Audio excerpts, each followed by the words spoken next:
పరివర్తన పరమాత్ముడి యొక్క ఉనికిని ఎలా గుర్తుపట్టాలి అనేటటువంటి సమస్య ఎదురు కావచ్చు. దీనికి చాలా సింపుల్గా మనల్ని మనం చూసుకోవాలి. మనము బాల్యంలో ఉన్నప్పుడు చాలా బలంగా ఉండేవాళ్ళం.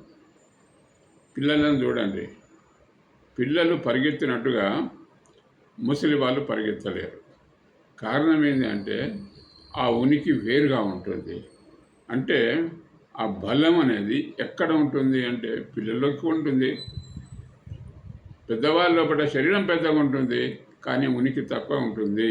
కారణం ఏంటంటే చిన్నపిల్లలు వర్తమానంలో ఉంటారు.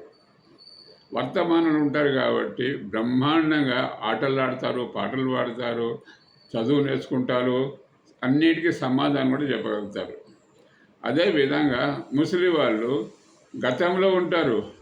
వాళ్ళ భార్య, వాళ్ళ పిల్లలు, వాళ్ళ సంసారాలు, వాళ్ళ మతము, వాళ్ళ గతము, వాళ్ళ కులము, అది ఇది అన్నీ వాళ్ళు మెమరేసుకుంటూ కూర్చుంటారు.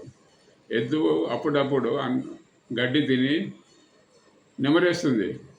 పెద్దవాళ్ళు కూడా గతంలో ఉన్నటువంటి శాస్త్రాలను, గతంలో ఉన్నటువంటి పురాణాలను నెమరేసుకుంటా ఇది తప్పు, అది తప్పు, ఇది చేయొద్దు, అది చేయరు అని చెప్పి మనుషులను పరిశాన్ చేస్తుంటారు. కాబట్టి అదే పెద్ద బరువైపోయి నడవడానికి కూడా శాత కాదు. అందుకొరకు పరమాత్ముడు ఇక్కడ ఉండడు. మరి ఎక్కడ ఉంటాడు? కేవలం ఎవరైతే వర్తమానంలో ఉంటారో, ఏ వయసు అయినా పర్లేదు, ముసలి వాళ్ళైనా పర్లేదు, ఎవరైనా పర్లేదు, ఎవరైనా వర్తమానంలో జీవించాలంటే వాళ్ళతోనే ఉంటారు.